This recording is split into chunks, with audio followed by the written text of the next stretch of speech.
थ्रोनेसिस investor academy के इस brand new video में आप सभी का बहुत बहुत स्वागत है। इंडियन स्टॉक मार्केट में ब्लड बाथ लगातार चल रहा है।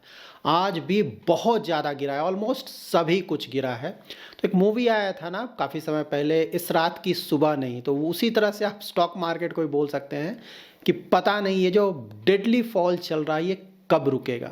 तो देखिए, इस वीडियो में हम डिटेल में जानेंगे कि नहीं, स्टॉक मार्केट गिर रहा है ये तो ठीक है, लेकिन ये कब तक ऊपर आ सकता है, क्योंकि सबसे ज़्यादा क्वेरी इसी के रिलेटेड आप लोग का आता है। और ऑफ कोर्स ये जानना है कि कब तक वापस आएगा, तो ब्रीफली हमें ये भी जानना होगा कि भाई ये गिर क्यों रहा है। तो इन दोनों को मैं कवर करूँगा। और मोस्ट इंपॉर्टेंटली मैंने आप लोगों को बोला था ना, कमेंट में आपकी जो भी क्वेरीज हैं आज के फॉल के रिलेटेड आप मेंशन करें, मैं उसको भी आंसर करूँगा। तो वीडियो में वो भी आंसर करने जा रहा हूँ। पूरा वीडियो देखें। अगर अच्छी तरह से आप देखते हैं और समझते हैं तो मोस्टली आपके सारे कॉन्सेप्ट्स क्लियर हो जाएंगे और आपको ये भी समझ में आएगा कि इस तरह के मार्केट कंडीशन में अगर ऑलरेडी आपने इन्वेस्टमेंट किया हुआ है तो क्या करना चाहिए, और इन्वेस्टमेंट करने का प्लान कर रहे हैं तो आपको क्या करना चाहिए। पूरा वीडियो देखें, पसंद आए तो लाइक एंड शेयर करें। पहली बार हमारे यूट्यूब चैनल पे आए हैं तो चैनल को जरूर सब्सक्राइब करें। एज ऑलवेज सबसे पहले देख लेते हैं कि इंडियन स्टॉक मार्केट में आज हुआ क्या है।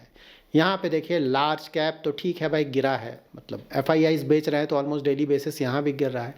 लेकिन जो रियल प्रॉब्लम आ रहा है ना, वो आ रहा है मिड कैप, स्मॉल कैप और माइक्रो कैप में। Complete blood bath. और ये हम कई महीनों से इनफैक्ट डिस्कस कर रहे हैं कि भाई वैल्यूएशन ज़्यादा है, गिरेगा गिरेगा, बुरी तरह से गिरेगा, और वही हो रहा है, बुरी तरह से गिर रहा है।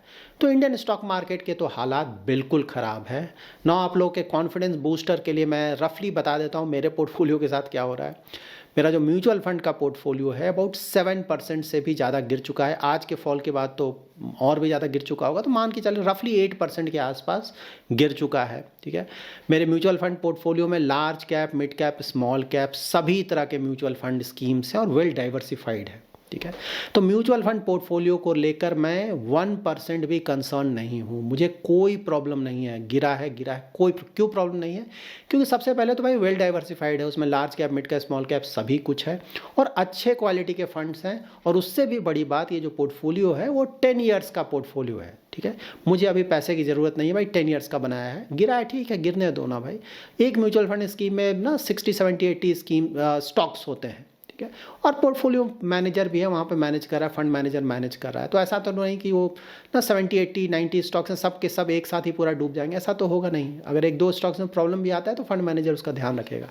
तो म्यूचुअल फंड पोर्टफोलियो ऑल दो अबाउट 8% के आसपास गिर चुका है मानकर चले, लेकिन मुझे बिल्कुल भी वहाँ प्रॉब्लम नहीं है। मैं आराम से हूँ, पैसे की ज़रूरत है नहीं, 10 साल के बाद मुझे निकालना है ना। ठीक है, सेकेंड है स्टॉक पोर्टफोलियो। स्टॉक पोर्टफोलियो में प्रॉब्लम चल रहा है क्योंकि वहाँ पे सिर्फ मिड और स्मॉल कैप के स्टॉक्स हैं, तो वहाँ पे बिल्कुल रिस्क है ना। 15% से भी ज़्यादा गिर चुका है वो, आज भी अबाउट 3% के आसपास गिर चुका है। यहाँ पे देखिए ना, सिर्फ 6 स्टॉक्स हैं मेरे पोर्टफोलियो। वहाँ भी मेजर कंसर्न नहीं है क्योंकि ये जो भी 6 स्टॉक्स हैं ऑल दो मिड एंड स्मॉल कैप के हैं, लेकिन ये मैंने सोच समझ कर बनाया है। ठीक है, क्योंकि मेरा मार्केट का नॉलेज थोड़ा बहुत है। यहाँ भी इन्वेस्टमेंट होराइजन 10 ईयर्स से ज़्यादा है, 20-30 ईयर्स का है। सो नाउ अब हम देख लेते हैं कि वर्ल्ड मार्केट्स में क्या चल रहा है। तो देखिए, एशियन मार्केट्स तो मिक्सड है ना, थोड़ा कुछ ऊपर चल रहा है, कुछ स्टॉक मार्केट्स कुछ नीचे चल रहे हैं। लेकिन यूएस मार्केट से आपको क्लियर पिक्चर पता चलेगा कि क्या चल रहा है। देखिए, यूएस मार्केट्स ना सभी कुछ डाउन है, लेकिन यहाँ पे तो कोई खास प्रॉब्लम नहीं दिख रहा है ना। जब आप प्री मार्केट देखेंगे यूएस का, उससे आपको रियल पिक्चर पता चलेगा। ये देखिए, यहाँ भी आपको ज़्यादातर जगह पे कंप्लीट ब्लड बाथ दिख रहा है। यूएस मार्केट्स में भी प्रॉब्लम है, ऐसा लग रहा है कि वहाँ भी आज मार्केट जब खुलेगा शाम में तो बुरी तरह से गिरेगा। प्री मार्केट एटलीस्ट यही इंडिकेट कर रहा है। क्रिप्टो में भी ब्लड बाथ चल रहा है। यहाँ भी देखिए 1 लाख प्लस था ना, बिटकॉइन 1 लाख से काफ़ी ऊपर चला गया था। ठीक है, अब बॉन्ड्स देख लेते हैं। तो बॉन्ड्स तो मतलब 4.62, 4.56 ऐसा ही चल रहा है, उसी के आसपास थोड़ा बहुत नीचे आया है, 4.56 आया है। गोल्ड में भी गिरावट थोड़ा बहुत आया है, तो सभी कुछ में प्रॉब्लम है। ऑयल भी गिरा है। ब्रेंट क्रूड देखिए 78 के आसपास आ गया, लेकिन हाँ, ब्रेंट क्रूड गिर रहा है, एटलीस्ट ये हमारे लिए बहुत बड़ा पॉजिटिव है क्योंकि हम बहुत ज़्यादा इंपोर्ट करते हैं। तो एटलीस्ट इन सभी इश्यूज़ में एटलीस्ट ब्रेंट क्रूड फ्रंट पे कुछ पॉजिटिविटी है। बाकी देखिए सभी कुछ गिर रहा है आज ना, प्रॉब्लम सभी जगह है। क्यों हो रहा है, ऑफ कोर्स ये हम डिस्कस करेंगे। इसके बाद अगर आप डॉलर का इंडेक्स देख लें ना, डॉलर का इंडेक्स भी देखिए नीचे ही आया है ना, पहले के मुकाबले 110 था, 109 आया, 108 आया, 108 से भी नीचे आ गया है। लेकिन फिर भी अगर आप रुपी डॉलर देखेंगे तो वहाँ पे तो गिरावट बना हुआ है, क्योंकि एफआईआईज इतना ज़्यादा पैसा निकाल रहे हैं, वो तो गिरेगा ही। ठीक है, आज भी बहुत निकला है, तभी तो लार्ज कैप भी बहुत ज़्यादा गिर गया, और मिड कैप स्मॉल कैप तो आप देख ही रहे हैं क्या हुआ। तो नाउ डिस्कस कर लेते हैं कि मार्केट में चल क्या रहा है, ये क्या हो रहा है, कब तक चलेगा। तो देखिए, अगर प्रॉब्लम्स की बात करें ना, तो देखिए 3 प्रॉब्लम चल रहा है मार्केट में। पहले अगर मतलब लास्ट ईयर के शुरू में अगर आप देखते ना, तो सिर्फ एक प्रॉब्लम चल रहा था मोस्टली। ठीक है, वो प्रॉब्लम क्या था कि भाई वर्ल्ड वाइड इश्यूज थे, जियोपॉलिटिकल टेंशन्स थे, जिसके कारण पूरा वर्ल्ड परेशान था उसको लेकर। वो सबसे बड़ा इशू था। इंडियन अगर आप इकोनॉमी को देखें ना, लास्ट ईयर के शुरू में तो सब कुछ अच्छा था, तो सिर्फ वही एक इशू चल रहा था। फिलहाल अगर आप देखेंगे तो 3 मेजर इश्यूज आ गए हैं हमारे सामने। एक तो पूरा का पूरा वर्ल्ड में एक चैलेंज आ गया यूएस के कारण, आगे हम ब्रीफली डिस्कस करेंगे क्यों आ रहा है वो चैलेंज। दूसरा, इंडिया का इकोनॉमी जो कि बहुत ज़्यादा अच्छा कर रहा था, वहाँ पे प्रॉब्लम्स आ गए हैं। प्रॉब्लम क्या आ गया? अर्निंग ग्रोथ बुरी तरह से हिट हो गया, जीडीपी की नंबर्स बुरी तरह से हिट हो गए, बैंक्स का क्रेडिट ग्रोथ बुरी तरह से हिट हो गया। देखिए, ये 3 चीज़ मैंने हमेशा आपको बताया ना, ये तीनों का ध्यान रखें, इससे आपको रफली पता चलेगा कि इकोनॉमी में क्या चल रहा है और स्टॉक मार्केट से रफली किस तरह का परफॉर्मेंस एक्सपेक्ट कर सकते हैं आने वाले फ्यूचर में। ठीक है, 3 चीज़ हमेशा ध्यान में रखें, बैंक का क्रेडिट ग्रोथ कैसा चल रहा है, कंपनीज़ का प्रॉफिट ग्रोथ कैसा चल रहा है, और थर्ड, कंट्री का नॉमिनल जीडीपी ग्रोथ कैसा चल रहा है। Nominal GDP growth means GDP growth plus inflation, तीनों फ्रंट पे प्रॉब्लम है। पहले ये तीनों फ्रंट पे हम अच्छा कर रहे थे, इसीलिए इकोनॉमी अच्छा चल रहा था, स्टॉक मार्केट का परफॉर्मेंस भी अच्छा आ रहा था। और नंबर 3 इशू क्या है? वैल्यूएशंस। वैल्यूएशन तो खैर लास्ट ईयर के शुरू में ही मैंने आप लोगों को बताया था कि वैल्यूएशन बहुत ज़्यादा है, मिड कैप स्मॉल कैप से बच कर रहे हैं, थोड़ा मतलब बच कर रहे हैं, मतलब ये मैं नहीं बोलता हूँ कि आप इन्वेस्टमेंट नहीं करें, लेकिन ऐसा नहीं कि 100% वहीं पे इन्वेस्टमेंट करें। मेरा मतलब ये होता है, इन्वेस्टमेंट तो बिल्कुल करना चाहिए, मैं भी करता हूँ, ठीक है, लेकिन ऐसा नहीं कि 100%, और ख़ासकर तब जब आपको जानकारी नहीं है। मैंने जानकारी है तब तो कुछ भी करें, जानकारी भी नहीं है और अननेसेसरी रिस्क लेंगे तब तो प्रॉब्लम्स आएगा ना। तो देखिए, ये इश्यूज़ चल रहे हैं। अब यहाँ पे कुछ पॉजिटिव्स भी हैं इंडिया को, ऐसा नहीं कि सभी कुछ नेगेटिव है। ठीक है, सबसे बड़ा पॉजिटिव क्या आ रहा है? Brent crude 78। ट्रंप, मैंने बताया था आप लोगों को पहले भी कि भाई ब्रेंट क्रूड फ्रंट पे बहुत पॉजिटिव होगा। ये पूरा पीरियड ना, जब तक ट्रंप रहेंगे तब तक ये कंट्रोल में रहेगा, हमारे लिए बहुत अच्छा है। एक तो ब्रेंट क्रूड ना, ड्रिल बेबी ड्रिल उनका फेवरेट डायलॉग है, मतलब कि यूएस में हम बहुत ज़्यादा ऑयल प्रोडक्शन करेंगे। ऑफ सोर्स जो कि बंद कर दिया था मिस्टर बाइडेन ने ना, कि भाई ऑफ सोर जो ड्रिलिंग था वो नहीं होगा, क्योंकि इन्वायरमेंट के लिए अच्छा नहीं है, लेकिन ट्रंप ने बोला कि नहीं, वो सब कुछ होगा, तो ऑयल का प्रोडक्शन यूएस में भी बढ़ेगा। और साथ ही फर्स्ट टर्म की तरफ फिर से उन्होंने ऑयल प्रोड्यूसिंग जो नेशंस है ना, लाइक ओपेक प्लस, वहाँ फिर से उन्होंने बोला कि भाई देखो, जो क्रूड ऑयल का प्राइसेस है वो बढ़ना नहीं चाहिए, कंट्रोल में रहना चाहिए। तो बहुत बड़ा पॉजिटिव है, आने वाले कई सालों तक इंडिया के लिए बहुत बड़ा पॉजिटिव होगा। सेकंड पॉजिटिव है वैल्यूएशंस। देखिए, वैल्यूएशंस बहुत ज़्यादा हो गया था, large cap, mid cap, small cap, सभी जगह, लेकिन मार्केट में गिरावट तो आया है, अच्छा खासा गिरावट आया है। और लार्ज कैप्स का अगर आप ट्रेलिंग पी देखेंगे ना, तो वहाँ पे काफ़ी अट्रैक्टिव हो गया। आज का फॉल अगर आप इंक्लूड कर दें, कल अगर आप पी रेशियो चेक करेंगे तो 20 के आसपास आ गया है ना, आज तो 21 के आसपास आपको दिखेगा, लेकिन आज का फॉल कल अगर आप देखेंगे तो 20 मतलब 21 से भी नीचे आ गया है। तो लार्ज कैप मैं बोलता था ना स्लाइटली ओवर वैल्यूड, तो उसको भी अब मैं वापस लूँगा, बोलूँगा कि भाई फेयरली वैल्यूड हो गया है अब लार्ज कैप्स। तो यहाँ पे तो प्रॉब्लम नहीं, यहाँ से अब पूछेंगे गिरेगा कि नहीं, बिल्कुल यहाँ से और भी गिर सकता है क्योंकि यूएस में तो प्रॉब्लम चल रहा है ना। यूएस का प्रॉब्लम क्या है कि भाई वहाँ का जो इंटरेस्ट रेट है ज़्यादा है, 10 ईयर जी-सेक, जब तक वो थोड़ा नीचे नहीं आएगा प्रॉब्लम बना रहेगा। एफआईआईज यहाँ पे और भी ज़्यादा बेचेंगे, जब तक डॉलर स्ट्रांग रहेगा तब तक प्रॉब्लम बना रहेगा। 2 चीज़ें आप ध्यान में रखें ना, उसका जो 10 ईयर जी-सेक थोड़ा हद तक कम होना चाहिए, और साथ ही जो डॉलर है जो कि इतना ज़्यादा स्ट्रांग हुआ है, थोड़ा वहाँ कमजोरी आना चाहिए। तब आप देखेंगे कि एफआईआई जो ये बेच रहे हैं ना, लगातार बेच रहे हैं, वो थोड़ा कमी आएगा और बंद भी होगा, फिर वापस भी आएंगे, ऐसा नहीं कि वापस नहीं आएगा। ये प्रॉब्लम्स हैं। तो यहाँ पे देखिए, valuations wise yes, large cap attractively, मतलब आप बोल सकते हैं कि फिलहाल फेयरली वैल्यूड है। यहाँ से जितना ज़्यादा गिर रहा है उतना अच्छा है, वैल्यूएशंस और ज़्यादा अट्रैक्टिव हो रहे हैं, और इन्वेस्टमेंट्स के लिए उतना ज़्यादा उसको अच्छा माना जाएगा। मिड कैप, स्मॉल कैप अभी भी बहुत ज़्यादा ओवर वैल्यूड है, ठीक है, फेयरली वैल्यूड के आसपास बिल्कुल नहीं है। यहाँ से आप बिल्कुल एक्सपेक्ट कर सकते हैं कि और भी ज़्यादा गिरावट आ सकता है। लार्ज कैप तो देखिए मैंने पहले 5% के आसपास बोला था ना, अब यहाँ से मे बी 2-3% और ज़्यादा गिर जाए तो वैल्यूएशन बहुत ज़्यादा अट्रैक्टिव हो जाएगा। कितना गिरेगा देखिए, नोबडी नोस, आपको पता है ना एग्जैक्टली क्या होगा, कितना होगा, कब होगा, ये तो किसी को पता नहीं है ना।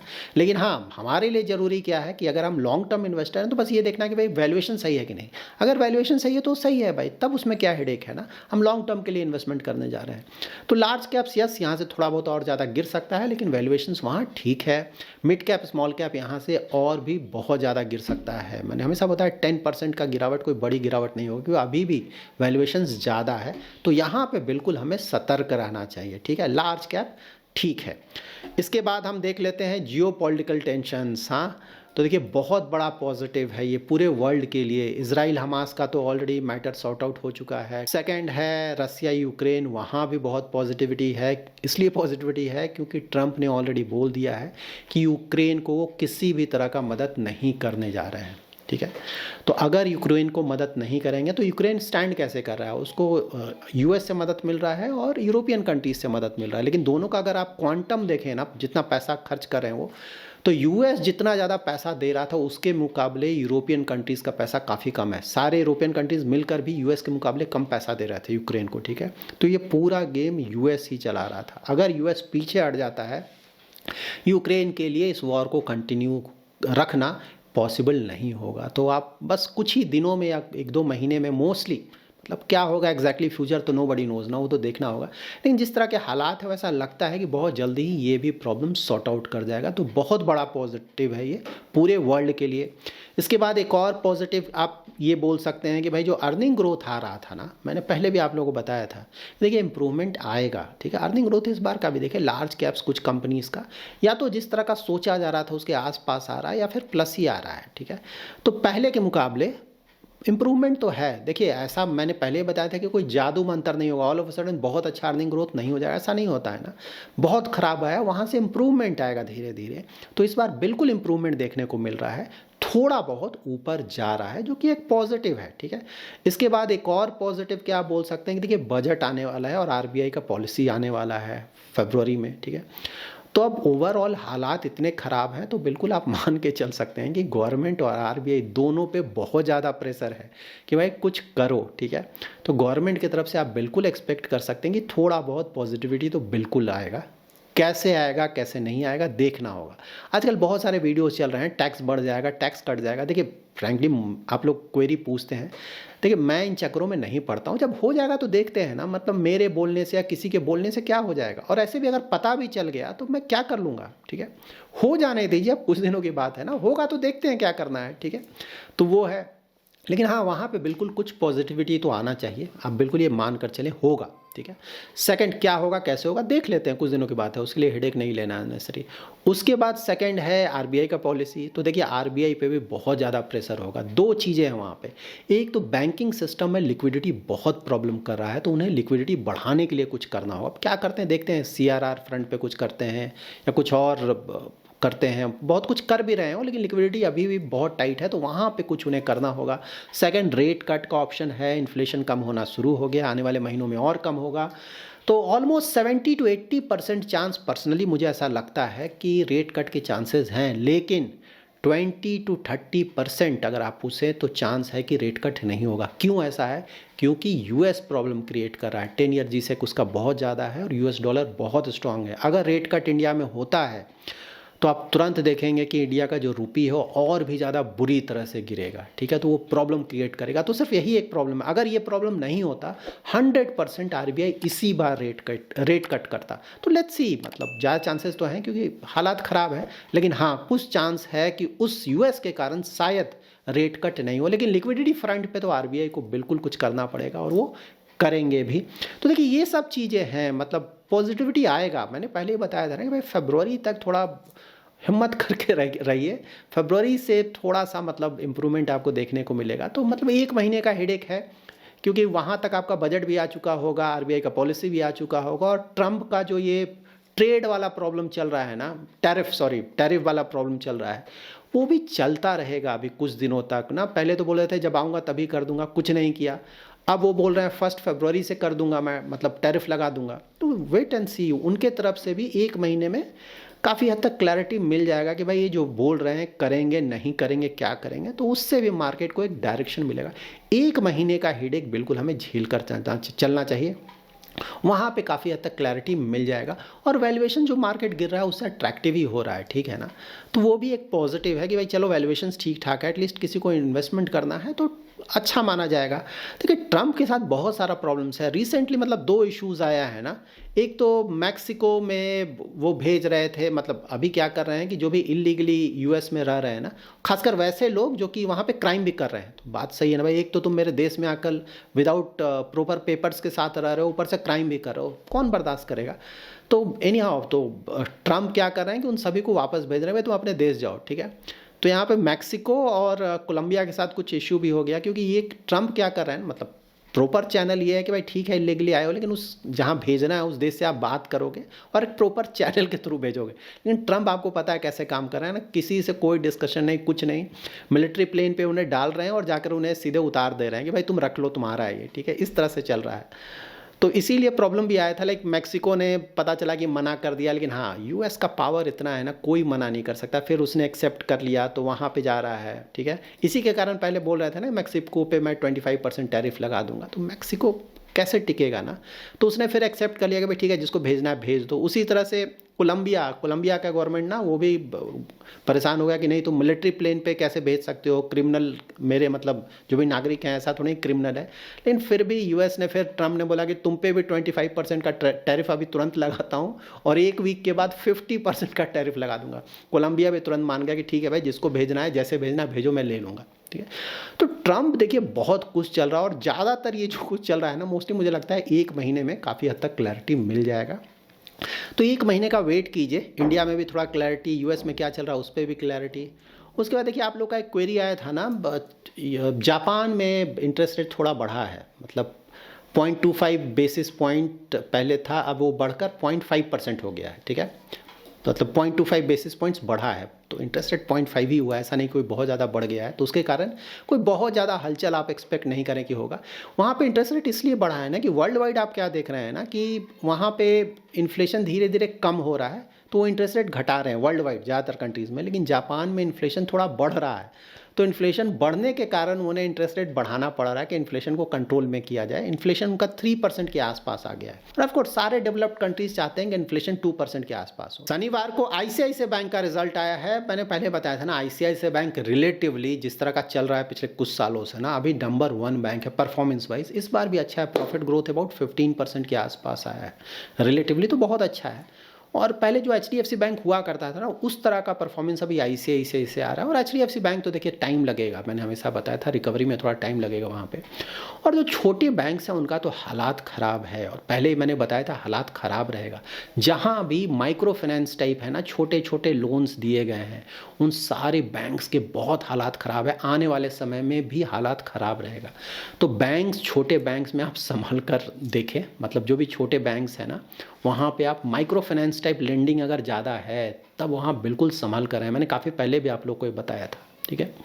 वही स्मॉल फाइनेंस बैंक्स या फिर जो छोटे छोटे बैंक्स हैं वहाँ बिल्कुल संभल कर हैं। बहुत ज़्यादा गिरावट ऑलरेडी हो रहा है, आने वाले समय में और भी ज़्यादा गिरावट आएगा, क्योंकि उनका बुक ख़राब हो रहा है और 1-2 क्वार्टर ये चलता रहेगा, ऐसा नहीं कि इमीडिएटली ये ठीक हो जाएगा, ठीक है। वहाँ पे देखें रियल इस्टेट, देखिए रियल इस्टेट में पॉजिटिव रहता हूँ ना, ठीक है। ऑल्दो बहुत ज़्यादा रिस्की है ये रियल इस्टेट, मैंने ये भी बोला है, लेकिन मैं पॉजिटिव इसलिए रहता हूँ क्योंकि इंटरेस्ट रेट कट इसके साथ कनेक्टेड है। लेकिन रियल इस्टेट में पिछले कुछ दिनों में देखेंगे ब्लड बाथ वहाँ भी चल रहा है। आज तो थोड़ा रिलेटिवली बेटर है, रिलेटिवली मैं बोल रहा हूँ, लेकिन पिछले कुछ समय से कंप्लीट ब्लड बाथ चल रहा है। क्यों चल रहा है रियल इस्टेट में? वो इसलिए हो रहा है क्योंकि एक तो देखिए मार्केट ही गिर रहा है, जब गिरेगा तो सब कुछ गिरेगा। दूसरा, रियल इस्टेट में पहले रिटर्न्स अच्छे आ गए थे तो वैल्यूएशन ज़्यादा हो गया था। और तीसरा और मोस्ट इंपॉर्टेंट, रियल इस्टेट किस लिए मैं अच्छा एक्सपेक्ट कर रहा था, इंटरेस्ट रेट कट। अब इंटरेस्ट रेट कट को लेकर मार्केट में कन्फ्यूजन है, होगा नहीं होगा, क्या होगा, कितना होगा। तो इसका भी एक बहुत नेगेटिव असर रियल इस्टेट सेक्टर के स्टॉक्स पे पड़ा है। तो देखते हैं अगर यहाँ से रेट कट स्टार्ट होता है तो फिर आप देखेंगे थोड़ा पॉजिटिविटी यहाँ पे भी आ सकता है। इसके अलावा ना सेक्टर्स आप लोग पूछते हैं, देखिए बैंकिंग जो अच्छे क्वालिटी वाले हैं, जहाँ की मैंने बताया क्या प्रॉब्लम, अगर वो प्रॉब्लम वहाँ पे नहीं है तो बिल्कुल बैंकिंग को भी देखा जा सकता है, बड़े वाले बैंक्स को, जो जहाँ पे इस तरह के प्रॉब्लम ना आए। उसके बाद सेकंड, आईटी तो मैं काफ़ी समय से बोल रहा हूँ, आईटी में कहीं कहीं वैल्यूएशंस बहुत ज़्यादा हो चुका है क्योंकि रिटर्न्स बहुत ज़्यादा है, वहाँ पे थोड़ा सतर्कता बरतें, लेकिन अभी भी आईटी में गुंजाइश है। फार्मा ऑलरेडी वहाँ भी रिटर्न्स अच्छे खासे आ चुके हैं, लेकिन वहाँ भी गुंजाइश है।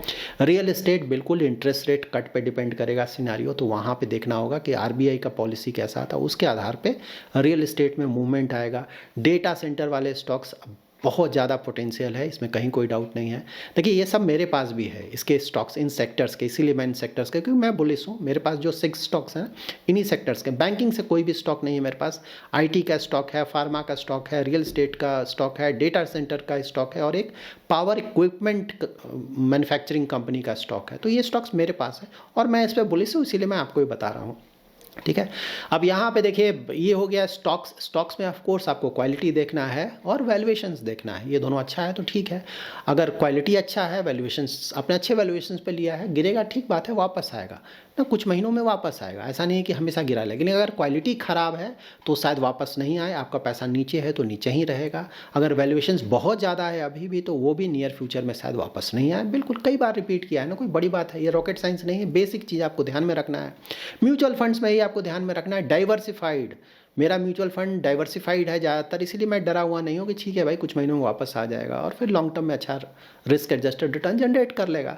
Diversified large cap, mid cap, small cap, flexi cap, multi cap, large and mid cap, इस तरह के फंड्स में अगर आपका इन्वेस्टमेंट है तो बिल्कुल सही बात है, कुछ समय तक प्रॉब्लम चलेगा, लेकिन मोस्टली ये वापस आ जाएगा कुछ महीनों के अंदर। ठीक है, और फिर उसके बाद आपका परफॉर्मेंस भी ठीक ठाक आएगा, इस तरह से देखिए। लेकिन अगर आप सेक्टर फंड, थीमेटिक फंड में इन्वेस्टमेंट करते हैं, वो भी एक्सपोजर बहुत ज़्यादा है, factor fund like momentum fund यहाँ पे है, तो बिल्कुल वहाँ प्रॉब्लम अभी और चलेगा। ठीक है, तो वो आपको देखना है, मतलब आपके कंफर्ट पे।